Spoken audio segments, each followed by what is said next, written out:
म्हणजे या विषयावरती काल रवीश कुमार यांनी एक अतिशय चांगला व्हिडिओ केलाय आणि त्याच्यात त्यांनी असं म्हटलेलं आहे की चंद्रबाबू पूर्वी कधी मुख्यमंत्री होते तेव्हा नाव करायची तुम्ही बघा, त्याच्यात त्यांनी उल्लेख केलाय. जर का मी चुकत नसेल तर शामशाबाद येथे साधारणतः 1100 एकर जमीन ही विमानतळाला दिली. आता ती विमानतळाला जागा देताना राज्य वक्फ बोर्डाची परवानगी घेतली होती का, केंद्राची घेतली होती का, नसेल किंवा असेल. थोडक्यात काय की तुम्ही हे बिल न आणता सुद्धा जे तुम्हाला करायचंय ते तुम्ही करत होतातच. एअरपोर्टसाठी जागा तुम्ही घेतलीच, त्याला तो कोणी काही विरोध नाही केला.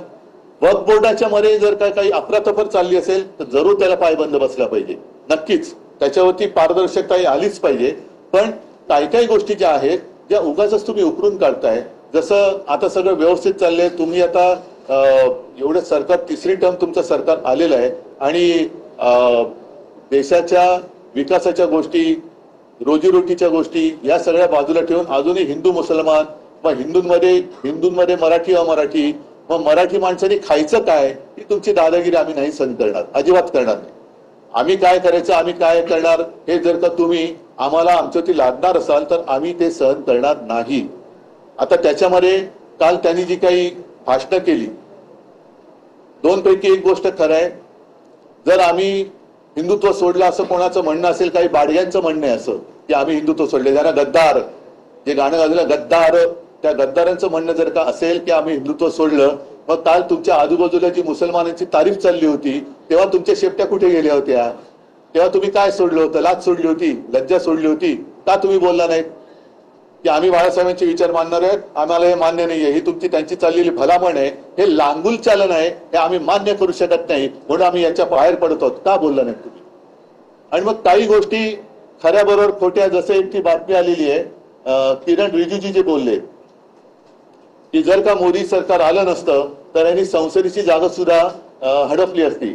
आता ही लोकसत्ता सामना नाही, लोकसत्तेच्या ऑनलाईनची बातमी आहे की वक्फ बोर्डाची वक्फ अमेंडमेंट बिल, वक्फ बोर्डाला खरंच संसदेची जागा बळकायची होती का, अशी ती लोकसत्ता ऑनलाईनची बातमी. त्याचं मी प्रिंट आउट काढलंय. त्याच्यात पुढे असं दिलेलं आहे की वक्फ बोर्डाने खरंच संसदेवर दावा केला होता का? दिल्लीतील वक्फ बोर्डाच्या एका वरिष्ठ अधिकाऱ्यानं नाव न सांगण्याच्या अटीवर सांगितले की मी 18 वर्षापासून दिल्ली वक्फ बोर्डात काम करत आहे. बोर्डाने संसद परिसर किंवा लगतच्या संकुलावर कोणताही दावा केलेला नाही. माननीय मंत्र्यांचा हा दावा खरा नाही. म्हणजे हे तुम्ही सगळे ही गोष्ट ही लावालावी का करताय तुम्ही? एका ठिकाणी आपण बघतो की जसं मी स्वतः परवा फोन केला होता, एक आमचा कार्यकर्ता आहे मुस्लिम पुण्यामध्ये, त्यांनी हिंदू एका व्यक्तीवरती अंत्यसंस्कार केले. मी त्याचं कौतुक केलं. आणि शिवसेना प्रमुखांनी कधी सगळे मुसलमान देशद्रोही आहेत असं कधीही म्हटलेलं नाहीये, अजिबात म्हटलेलं नाहीये.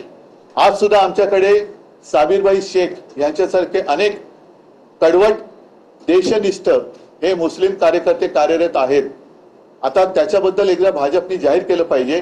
आणि परत एकदा सांगतो की आज सुद्धा मी भारतीय जनता पक्षाला पहिलं पाहिजे आवाहन करतो, नाही तर आव्हान देतो की तुम्ही जर का खरोखर एवढे हिंदुत्व करत असाल आणि तुम्हाला मुसलमानांचा जर का तिटकारा असेल तर परत एकदा सांगतो की तुम्ही तुमच्या झेंड्यावरचा हिरवा रंग काढा आणि न पेक्षा ही जुमलेबाजी बंद करा. गरिबांमध्ये या मारामाऱ्या लावालाव्या दरवेळेला ही भाजपाची वाईट सवय आहे की फटाक्याची वात पेटवायची आणि पळून जायचं आणि तो फुटून सगळं झालं तर मग मिरवायला यायचं की आम्हीच लावली होती वाट. पण वाट लागली त्याची जबाबदारी कोण घेणार? तर पहिली वाट लावायची, मग वाट लागल्यानंतर आपण यायचं आणि आम्हीच सगळं काही केलं. ही वृत्ती जी आहे त्याचा आम्ही विरोध केलेला आहे. थोडक्यात आम्ही बिलाला विरोध करण्यापेक्षा यांच्या ढोंगाला आणि त्याच्यानंतर या जमिनी बळकावून यांच्या व्यापारी मित्रांना ते जे काही देणार आहेत त्या भ्रष्टाचाराला विरोध केलेला आहे.